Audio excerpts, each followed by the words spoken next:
오늘 광야 감사를 배우는 곳이라는 제목으로 우리 하나님 말씀 같이 보도록 하겠습니다. 하나님께서 우리를 광야에 두시고 광야에서 이끌어 가십니다. 그런데 하나님께서 이스라엘의 그 광야 생활을 어떻게 정의하고 계시는가? 우리가 말씀을 보면은요. 자, 우리도 올 한 해 동안 광야에 있었습니다. 그런데 하나님께서 그 광야를 어떻게 정의하시는가? 신명기 2장 7절 말씀인데요.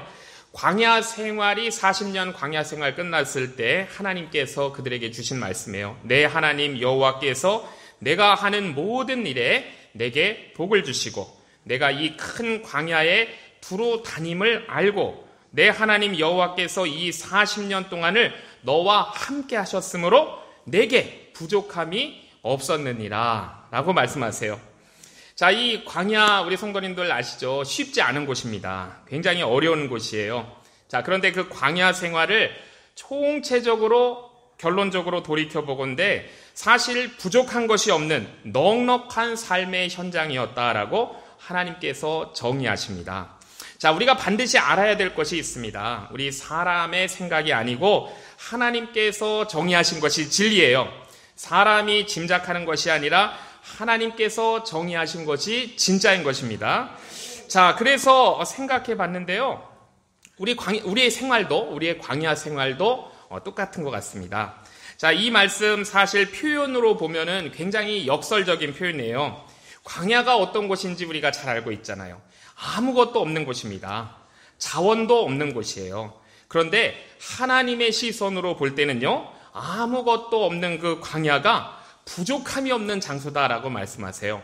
아무것도 없는 곳인데 부족함이 없는, 그러면 그 장소인 이유가 무엇인가?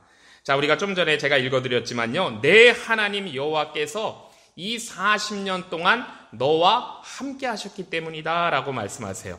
자, 여기에 답이 있습니다. 하나님께서 동행하시면 아무것도 없는 광야라고 할지라도 부족함이 없는 장소다라고 말씀하세요. 자, 또 우리가 너무 좋아하는 시편이 있습니다. 믿지 않는 사람들도 알고 있을 정도로 유명한 시편이 시편 23편인데요. 내 잔이 넘치나이다. 여호와가 나의 목자시니 내게 부족함이 없으리로다. 라는 이 다윗의 고백이죠. 자, 자원 부족의 광야에서 이 하나님의 백성들이 부족함이 없었던 것이 우리 역사와 삶의 주관자이시며 주인이신 하나님께서 그들과 함께 하셨기 때문입니다. 자, 그렇죠. 우리가 돌이켜보면 우리 올 한 해도 우리의 광야 체험도 똑같은 것 같습니다. 제가 예전에 이제 한국에 있을 때 이 교구 담당 목사 시절에 어떤 권사님과 저희 이제 교구에 있는 권사님과 통화를 한 적이 있어요. 굉장히 아프셨습니다. 너무 오랫동안 그 항암 투병 생활을 하셨고 너무나 힘들어 하시는 분이셨어요. 그래서 전화드렸는데 그런데 그 오랜 투병 중에서도 이 권사님의 주요 관심사가 뭔지 제가 듣고 깜짝 놀랐습니다. 그분의 이제 주요 관심사가 뭐냐면요. 하나님 앞에서 내가 어떻게 보이는가. 이게 주요 관심사였어요. 내가 이제 곧 하나님 앞으로 가야 될 텐데 하나님 앞에 내가 섰을 때 하나님께서 나를 어떻게 보시고 나를 어떻게 받아주실까. 이게 그분의 관심사였습니다. 자, 이런 삶을 종교 개혁자들은요, 이렇게 정의했어요. 호람데오의 삶이다. 하나님 앞에서의 삶이다라고 이렇게 얘기했습니다. 자, 지금 굉장히 아프시거든요. 그리고 이렇게 지금 답답한데도 그분의 관심이 무엇인가 하면 하나님 앞에서 하나님께 내가 어떻게 보이고 하나님께서 나를 어떻게 받아주실 것인가. 자, 어떻게 하면 내가 이 아픈 가운데에서도 정말 힘든 가운데에서도 내가 이 마음줄을 내려놓지 않고 이 예수 그리스도의 고난을 생각하면서 끝까지 내가 이 믿음을 어떻게 지킬 것인가. 자, 이것이 그분의 질문이었고 그분의 온통 관심이었습니다. 자, 그리고 이제는 굉장히 심각한 그런 의학 이제 그런 어떤 처분의 결정을 앞두고 있어요. 치료를 계속 받을 것인가 말 것인가. 자, 그래서 저와 이런 얘기 가지고 이제 한참 대화를 나누신 뒤에 제가 이제 그 권사님을 위해서 이제 기도했습니다. 그런데 이제 제가 기도 끝나고 나서 이제 통화를 마무리하려고 그랬는데 권사님께서 저를 위해서 이 조 목사를 위해서 기도해 주시겠다는 거예요. 자, 어떻게 보면은 지금 생각을 집중하기도 모으기도 참 힘들 정도로 그렇게 아픈 분인데 자, 그렇게 정말로 확실하고 굉장히 그런 또렷한 내용으로 그런 은혜의 기도를 하시는 걸 보고 제가 정말 깊이 잊지 않을 정도로 감동을 했습니다. 그래서 제가 그때 깨달았어요. 이 권사님이 나 같은 목사보다 더 기도를 잘하시는구나. 그래서 어떻게 보면은 제가 원래 그분을 섬기고 그분의 미니스트리를 해야 되는데 그게 아니고 제가 더 큰 은혜를 받아가지고 그분이 이 목사인 저에게 이런 사역, 미니스트리를 하신 거죠. 저를 위로하셨습니다. 제가 큰 위로를 받았어요. 저에게 복을 주신 겁니다. 그리고 나서 제가 생각했어요. 내가 하나님께 내가 무엇을 감사해야 되는가에 대해서 한번 다시 생각해 보게 되었습니다. 그래서 오늘 이렇게 우리가 이 추수 감사절이 되어서 우리가 보통 하나님께 한번 감사 제목을 쓰면서 우리가 예물을 드리고 합니다. 자, 하나님께 감사하는 것을 적어보려고 하면은요, 저도 그런 것 같아요. 우리가 일반적으로 하나님께서 내게 무엇을 주셨는가? 그래서 하나님께서 내게 주셔서 받은 것이 무엇인가를요, 그냥 머리를 짜내고 막 짜내가지고 그 생각을 우리가 적으려고 할 때가 많잖아요. 자, 그러니까 우리가 보통 이 감사의 그 전제가 뭐냐 하면요, 리시빙이에요. 테이킹이에요. 무엇을 내가 받았나? 내가 무엇을 주게 되었나? 자, 우리가 그것을 많이 생각하는데, 즉 우리가 받은 것을 감사의 조건으로 많이 보는 것이죠. 자, 그런데 이 권사님의 기도로 제게 이제 복을 주신 것을 제가 깨닫고 그 다음에 그 감사에 대해서 다시 한번 생각하게 된 것이죠. 그리고서 이제 주님 말씀을 제가 생각하게 되었습니다. 이 사도행전 20장 35절에 굉장히 중요한 말씀이고 주님께서 우리 모두에게 주시는 말씀이에요. 주는 것이 받는 것보다 복이 있다라고 하셨어요. It's more blessed to give than to receive라고 되어 있죠. 영어 성경엔.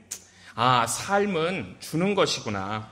하나님께서 내게 많은 것을 주셨는데 주시는 이유는 그것으로 하나님께 드리고 사람들에게도 베풀어 가지고 열매가 풍성하게 맺게끔 하시기 위해서구나.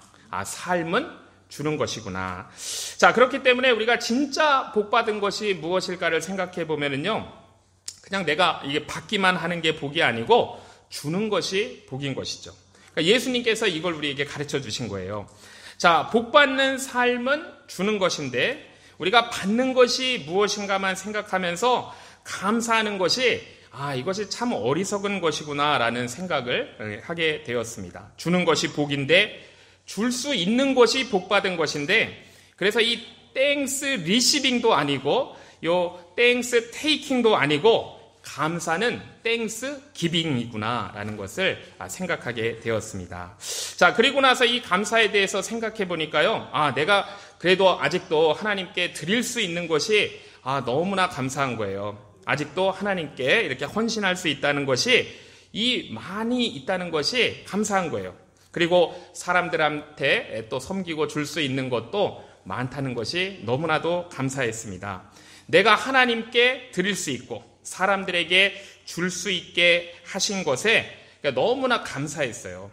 감사는 받는 것이 아니라 주는 것이구나 라는 것을 깨닫고 나서 정말 내가 부족한 것이 없구나 라고 감사하게 되었습니다. 자, 하나님께서는요, 이 광야를 부족함 없는 공간과 시간이다라고 이렇게 정의를 하셨어요. 자, 그런데 그 실패했던 출애굽 1세대 이스라엘 백성들은요, 하나님께서 함께 하시기 때문에 사실은 부족함이 없었음에도 불구하고 그 광야를 어떤 장소로 바꿔놓았냐 하면요, 받지 못해서 투덜대는 이 불만과 불평의 장소로 바꿔놓은 거예요. 자, 그리고 그것이 그들의 실패의 원인이었습니다. 자, 그들의 불평 내용을 좀 들어보면요, 우리도 좀 의아할 정도예요. 아니, 이런 것까지 다 불평하고 있네? 라고 생각하게 돼요. 우리가 출애굽기 16장 3절에 그들의 불평 내용을 좀 잠시 보면은요, 모세와 아론을 확 원망하면서 이렇게 불평했어요. 우리가 애굽 땅에서 그 고기가마 곁에 앉아있던 때, 떡 먹고 배불렀던 때, 여호와의 손에 그때 죽었더라면 좋았을 텐데 너희가 우리를 이 광야로 끌어내가지고 인도해내어 이 온 회중을 여기서 굶어 죽게 하려느냐 라면서 막 불평하고 원망했습니다. 이 불평은 무엇인가? 자, 이들이 불평하고 있는 것이 무엇인가? 엄청난 은혜를 불평하고 있는 거예요. 출애굽을 불평하고 있어요. 구원을 불평하고 있습니다. 받은 복을 불평하고 있는 것이죠. 자, 자신들이 간절히 원해서 울부짖었습니다. 하나님께서 그래서 기적을 통해서 그 은혜를 허락하신 거예요. 그때는요, 너무 좋다고 노래 부르고 춤추고 아주 난리가 났었습니다. 그 출애굽인데, 자, 지금 이 광야에 와가지고 이제 좀 힘들다고 요 손바닥 뒤집는 것처럼 불평하고 있는 그런 인간의 모순된 모습을 우리에게 정말 적나라하게 보여주시는 것이죠. 자, 이스라엘이 광야에서 감사해야만 하는 것을 놓고요, 오히려 불평을 하고 있었습니다. 자, 그래서 인간은 참 간사하다라고 우리가 얘기를 합니다.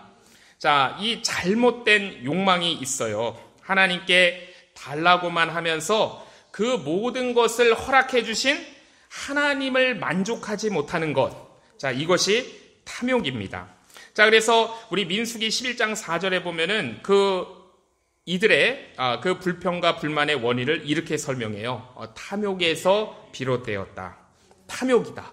자, 이스라엘 무리 중에 섞여 사는 무리가 탐욕을 품음에 이스라엘 자손들도 따라갔다라고 하는 거예요. 이 탐욕이 잘못된 욕망입니다.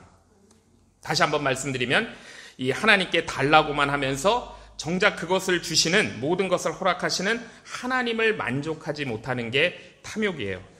자, 지금 온 세상이 겪고 있는 이 시대의 모든 어려움과 고통이 어디에서 오는 것인가? 우리가 한번 생각을 해보면요, 우리가 인간이 하나님 한 분으로 만족하지 못하기 때문이에요. 하나님이 주시는 것만 탐욕하고 지나치게 탐욕하면서 정작 하나님의 은혜는 부정합니다. 하나님을 우리 생각과 마음속에서 쥐어가면서 그러면서 교만해지는 거예요. 그러면서 생겨난 이 시대 이 세상의 온갖 고통들, 이것이 광야의 고통이다라고 이렇게 생각을 하게 됩니다.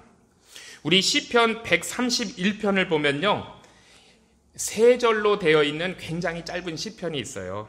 제가 한번 읽어드려 볼게요. 시편 131편입니다. 여호와여, 내 마음이 교만하지 아니하고 내 눈이 오만하지 아니하오며 내가 큰 일과 감당하지 못할 놀라운 일을 하려고 힘쓰지 아니하나이다.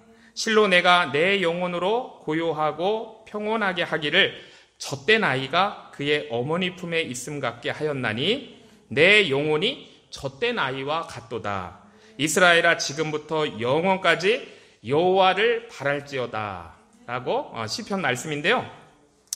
자, 원래 이렇게 새로운 목사가 오면은요, 사람들은 이 목사의 입에서 멋진 비전, 멋진 꿈, 모두가 함께 할 수 있는 원대한 목표를 제시해 주기를 기대합니다.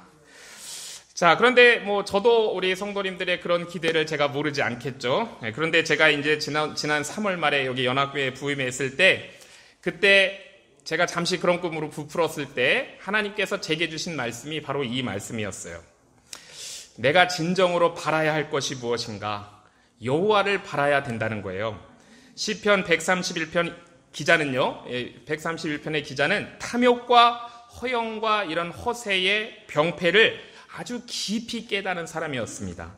인간과 삶과 이 관계를 완전히 무너뜨리는 그 파괴의 원인이 탐욕이라는 걸 알고 그 탐욕을 완전히 접은 사람이에요. 내 마음이 교만하지 않겠다. 내 눈이 높아서 오만하지 않겠다. 내가 쓸데없는 거 추구하려고 힘쓰려고 않겠다라고 지금 이렇게 시편에서 노래하고 있는 거예요. 그럼 무엇을 힘쓰겠다는 것인가? 여호와를 바라겠다는 거예요. 하나님 한 분만으로 만족하겠다는 것입니다. 그래서 그 영혼은 정말 하나님 안에서 안정을 누리고 평안을 누리는데 그 모습을 이렇게 표현하고 있어요. 젖된 아이가 이렇게 엄마 품에 고요하고 평화롭게 안겨있는 모습. 자, 이 모습을 얘기하고 있습니다. 자, 이 젖을 떼지 않은 아이와 비교를 해보면은요, 아직 젖을 떼지 못한 아이는 욕망하는 것이 그저 밀크예요. 밀크입니다. 배고파요. 막 떼쓰고 막 이렇게 울면서 보채죠. 젖을 못 뗀 아이는. 자, 아직 젖을 떼지 못해서 우는 아기는요, 엄마보다는 사실 밀크가 우선입니다. 젖이 우선이에요. 엄마를 왜 찾냐 하면은 밀크 때문에 찾아요.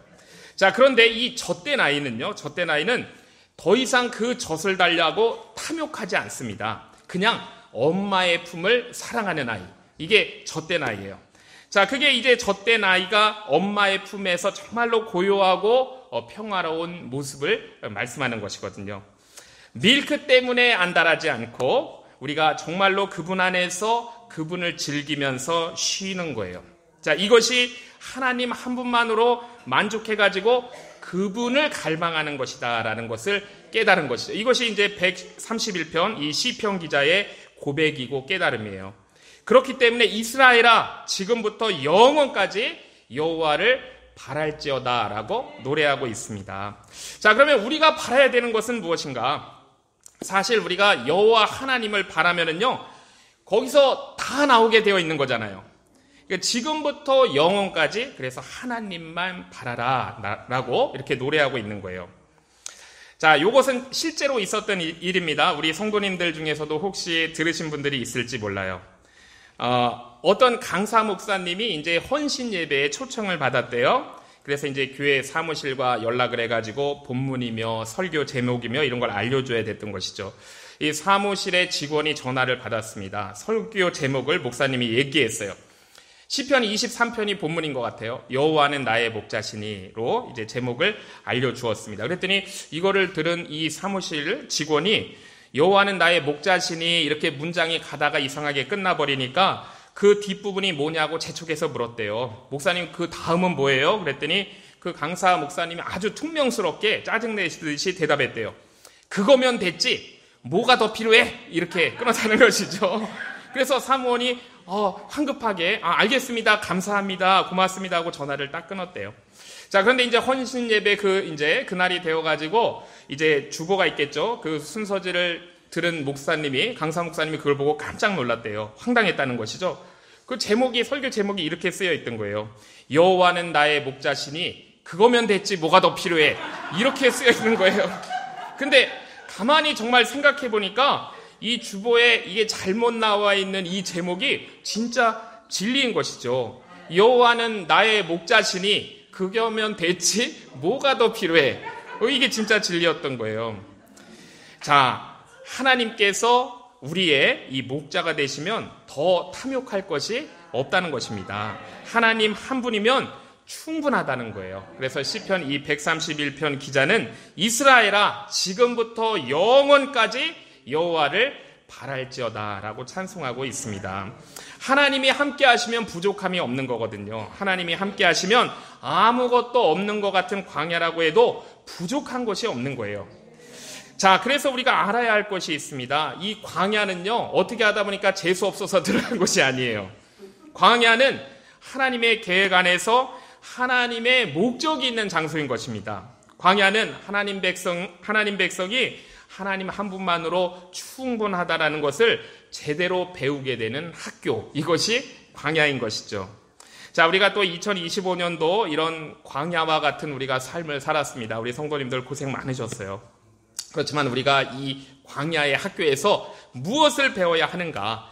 우리 오늘 본문 신명기 8장 2절에서 3절에 그것을 말씀하고 있습니다. 우리 신명기 8장 2절 3절 말씀을 다시 한번 같이 읽어보겠습니다. 시작. 내 하나님 여호와께서 이 40년 동안에 내게 광야 길을 걷게 하신 것을 기억하라. 이는 너를 낮추시며 너를 시험하사 내 마음이 어떠한지 그 명령을 지키는지 아니 지키는지 알려 하심이라. 너를 낮추시며 너로 줄이게 하시며 또 너도 알지 못하며 내 열조도 알지 못하던 만나를 내게 먹이신 것은 사람이 떡으로만 사는 것이 아니요 여호와의 입에서 나오는 모든 말씀으로 사는 줄을 너로 알게 하려 하심이니라. 아멘. 광야는 학교라는 것이죠. 광야에서 무엇을 배우는 것인가? 믿음을 배우는 것입니다. 오직 의인은 믿음으로 말미암아 살리라라고 우리 하박국서에 말씀하고 있잖아요. 자, 우리가 믿음으로 삽니다. 믿음은 바라는 것들의 실상이라 그랬고 보이지 않는 것들의 증거라고 말씀하셨어요. 자, 그러니까 이 광야는요, 보이지 않는 하나님과 동행하면서 사는 우리 삶의 가장 중요한 부분, 그것이 믿음이다라는 것을 배우는 곳이에요. 자, 우리는 눈에 보이는 것으로 사는 것이 아니에요. 눈에 보이는 것이 전부인 줄 알고 살면은요, 보이는 것이 없으면 그냥 절망과 좌절뿐인 것입니다. 그러나 보이지 않는 하나님께서 우리가 생각지도 못했던 만나를 내려주셔가지고 먹게 하고 살게 하시는 곳, 이것이 바로 광야인 거예요. 자, 이 만나라는 말이 영어로 What is this입니다. What is this? 이게 뭐야? 이런 뜻입니다. 만나, 만후, 히브리어로는 이게 뭐야? 그러니까 생각지도 못한 은혜의 감탄사예요. 만나라는 것은. 자, 근데 그 만나로 산다는 거예요. 세상에 떡으로 사는 것이 아니고 세상에서는 사람들이 막 떡을 탐욕하면서 살지만 이 광야에서는 만나로 산다는 것입니다. 자, 그러니까 떡으로 사는 것이 아니고 하나님의 은혜의 만나로 사는 것을 배우는 것이 광야라는 거예요. 자, 하나님의 입에서 나오는 모든 말씀으로 산다는 것입니다. 자, 떡으로 산다는 게 아니에요. 그래서 우리 예수님께서도 금식하시고 마귀에게 시험 받으실 때 바로 이 말씀을 인용해 가지고 마귀를 물리치신 것이죠. 자, 이 광야는요, 이 하나님의 백성이 하나님만 의지하며 사는 것을 배우는 곳입니다. 여호와가 나의 목자가 되시면 내게 부족함이 없음을 광야에서 배우는 거예요. 그렇기 때문에 광야에서의 삶은 어떤 삶이 되어야 하는가? 드리는 삶이 되어야 하는 것입니다. 드리는 삶이다. 우리의 삶은 드리는 삶이다라는 것을 배우는 곳이 광야인 거예요. 자, 우리 예수님께서 산상수훈에서 제자들에게 가르쳐 주셨습니다. 먹고 사는 일에만 신경 쓰면은 먹고 사는 것 그것에서만 신경 쓰다가 그것 때문에 죽는다는 거예요. 자, 이렇게 되면 인생이 너무 허망하다는 것이죠. 인생이 그 먹고 사는 일에만 신경 쓰다가 그것에 죽게 되면은 안 된다는 거예요. 자, 그러나 그 광야에서 예수님이 이렇게 가르쳐 주신 겁니다. 너희는 먼저 그의 나라와 그의 의를 구하라. 그리하면 이 모든 것은 너희에게 더하여 주신다라고 말씀하신 거예요.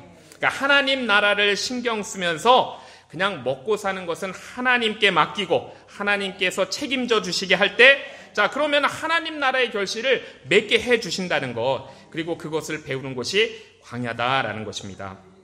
하나님을 찾으시기 바랍니다. 만나는 하나님이 주시는 거예요. 그러니까 우리의 삶은 받는 것보다는 주는 삶인 것입니다. 하나님께 드려야 돼요. 사람들과 나눠야 돼요. 그러니까 삶은 취하는 것이 아니라 주는 것임을 알게 되는 곳이 바로 광야 학교입니다. 우리 사도 바울을 보면은요, 사도 바울이 이제 예수님을 만나고 부르심을 받고 나서 그의 사역 전체가, 그의 삶 전체가 정말 광야 생활이었습니다. 자, 그리고 나서 그가 배웠다는 거예요. 그게 오늘 우리가 함께 읽은 그의 고백이며 말씀입니다. 배우고 나서 이렇게 고백한 거예요. 우리 빌립보서 4장 11절에서 13절 한번 같이 읽어보겠습니다. 시작. 내가 어떠한 형편에든지 나는 자족하기를 배웠노니 내가 비천에 처할 줄도 알고 풍부에 처할 줄도 알아. 모든 일에 배부르며 배고픔과 풍부와 궁핍에도 일체의 비결을 배웠노라. 내게 능력 주시는 자 안에서 내가 모든 것을 할 수 있느니라. 자, 결론적으로 사도 바울이 뭐라고 얘기했냐면요, 내게 능력 주시는 자 안에서 내가 모든 것을 할 수 있다라고 결론을 지었어요. 자족을 배웠습니다. 하나님께서 함께 하시기 때문에 없는 것 같지만 전혀 부족함이 없다는 것을 배웠다는 거예요. 비천에 처할 줄도 알게 되었습니다. 그래도 비참하지 않다는 거예요. 풍부에 처할 줄도 알았습니다. 그래도 그 풍부 때문에 안일하지 않았다는 거예요. 가난에 처하기도 했습니다. 그렇지만은 하나님 한 분만으로 만족하기 때문에 가난이 더 이상 가난처럼 느껴지지 않았다는 거예요. 또 넉넉했어도 그 부유함 때문에 족한 것이 아니고 하나님으로만 만족하게 되었다는 것, 이거를 배웠다는 것이죠. 그것을 사도 바울은 하나의 용어로 일체의 비결이다라고 얘기했어요. 일체의 비결. 자, 그렇기 때문에 그가 슈퍼맨이 되었습니다. 왜냐하면 이 마지막 13절에 보니까 내게 능력 주시는 자 안에서 내가 모든 것을 할 수 있느니라 라고 외치고 있잖아요. 자, 슈퍼맨이 되었습니다. 슈퍼맨. 우리 옆에 분들과 한번 이렇게 인사하겠습니다. 당신도 슈퍼맨입니다. 라고 한번 얘기했어요. 자, 우리는 모두 슈퍼맨이에요. 원더우먼도 있고 슈퍼맨도 있고. 자, 그런데 이것이요, 내가 하는 것이 아니고 내게 능력 주셔가지고 하나님께서 하신다는 것이죠. 자, 그리고 우리는 이것을 광야에서 배우는 것입니다. 자, 그리고 이 광야에서 배우는 것 때문에 오늘 우리가 이렇게 감사 예배를 드리고 있는 거예요. 우리가 땡스 기빙을 하고 있는 것입니다. 자, 오늘은요, 땡스 필링 데이도 아니에요. 자, 그리고 오늘은 그냥 땡스 데이도 아니에요. 자, 오늘은 땡스 기빙 데이입니다. 여러분, 요 기빙에, 이 기빙의 의지가 담겨 있는 거예요. 땡스 기빙. 그 의지를 갖고 우리가 정말로 이 감사를 고백할 때 우리에게 주님이 주시는 기쁨이 충만하게 되는 것이죠. 자, 추수감사절에 대해서 우리 아까 헤들리 집사님이 이제 기도하시기 전에 조금 말씀드렸지만 저도 좀 오늘 추수감사절이니까 말씀을 드릴게요. 자, 이 추수감사절 땡스 기빙 데이는요, 이 메이플라워를 타고 이제 대서양을 건너 신대륙에 건너와서 광야 생활을 했던 그 이 미국 땅의 조상들, 신앙인들이 그 고생을 하고 난 뒤에 1년을 되돌아보는 그날에 이게 추수감사절의 시작이에요. 1년을 지났는데 절반이 죽었습니다. 자, 그들을 천국으로 다 보내고 나서 이제 어쩌면은 이제 겨울에 코앞에 있는데 정말 작년보다 더 추운 겨울이 올지도 몰라요. 자, 그 겨울의 코앞에서 그들이 하기로 결정한 것이 뭐냐면요, 절망과 탄식과 원망이 아니고 무엇을 하기로 결정했냐면 땡스 기빙을 하기로 결정했어요. 자, 하나님께 감사의 예배를 드리기로 결정한 것이에요. 하나님께 감사를 올려드리고 그리고 주변에 있는 그 인디언 이웃들에게 감사하는 마음을 나눠주기로 한 것입니다. 이것이 추수감사절이에요. 이것이 땡스 기빙입니다. 자, 우리 미국이 이렇게 탄생을 한 거예요. 자, 그러니까 미국은 정말 기적입니다. 미국은 기적이에요. 자, 그렇게 시작한 미국, 정말로 오늘날 미국은요, 명실공히 세계 최강국입니다. 세계 최고의 나라가 되었어요. 자, 그리고 미국이 정말 사명을 잘 감당할 때는 전 세계에 가장 많은 선교사를 보내는 그런 나라였어요. 자, 미국은 기적입니다. 그런데 그 기적이 어떤 기적이냐면요, 땡스 기빙의 기적이라는 걸 우리는 분명히 알아야 돼요. 아, 미국은 추수감사절의 기적이구나라는 것을 우리가 알아야 됩니다. 자, 그렇기 때문에 우리도 이 광야에서 승리하는 비결이 무엇인가? 미국의 역사가 증거하고 보여주고 있잖아요. 감사입니다. 감사합니다. 우리 한번 같이 외쳐볼까요? 감사합니다. 감사합니다. 자, 이러면서 우리가 하나님께 감사를 드리고요, 또 이웃과 그 감사를 나누는 것, 이것이 우리가 광야에서 승리하는 비결이에요. 자, 우리가 2025년 한 해를 돌아보면서 우리가 정말로 아직도 이 세상을 보면 어두운 시대입니다. 우리가 있는 이 땅에서의 삶도 여전히 광야구나라는 것을 우리가 느끼게 되는데요. 그 광야에서 승리하는 길은 하나님께서 오늘 분명하게 우리에게 사인으로 이정표를 우리에게 제시해 주시는 거예요. 진정으로 감사하고, 우리 한번 따라해 주실까요? 진정으로 감사하고 감사로 제사를 드려서 하나님을 영화롭게 하며 그 하나님을 사랑하는 마음으로 이웃을 내 몸과 같이 사랑하여, 그 하나님을 사랑하는 마음으로 이웃을 내 몸과 같이 사랑하여 나누어 주기 위해서 하나님의 나라의 의를 구하는 것. 네, 그러면 우리는 이기게 되어 있어요. 미국이 승리한 것처럼 우리도 이기게 되어 있습니다. 이게 미국의 역사잖아요. 자, 앞으로도 우리는요, 이기기 위해서 광야에서 드리는 삶을 살아야 돼요. 감사의 예배를 드리고 하나님께 귀한 헌신을 드리고, 그리고 이웃에게도 정말 감사하는 마음으로, 정말 사랑하는 마음으로 나누고 베풀어서 열매를 맺게 하는 삶, 이것이 우리가 이 광야에서 살아야 되는 삶인 것입니다. 자, 우리 대한민국 조국의 옛 시인 중에 이육사라는 시인이 있어요. 자, 우리가 이 이육사 하면 생각하는 시 제목이 광야에서 부르리라라는 시입니다. 광야에서 부르리라. 자, 우리가 그 시 제목을 생각하면서 우리가 정말 광야에 살면서 우리가 외쳐야 하는 외침의 내용이 무엇인가 생각할 때 우리는 여전히 감사 찬송인 것입니다. 우리는 이 광야에서 감사 찬송을 올려야 돼요. 광야를 사는 우리가 광야에서 감사하리라, 하나님께 감사하리라, 이거를 외쳐야 되겠습니다. 자, 광야에 대해서 정리합니다. 광야는 감사를 배우는 장소예요. 자, 광야는 어떤 곳인가 하면은 하나님 한 분으로 만족함을 배우는 곳입니다. 자, 그렇기 때문에 광야는요, 아무것도 없는 것 같은 곳에서 그 하나님 한 분만으로 만족해서 그 하나님께 드리고 이웃에게 드리는 하나님 나라와 의를 구하는 장소, 이것이 광야예요. 자, 그리고 우리는 이 광야에서 반드시 승리할 것입니다. 할렐루야. 자, 그 승리를 이루고 마는 저와 주의 성도님들 되시기를 주님의 이름으로 축복합니다. 우리 찬송가 307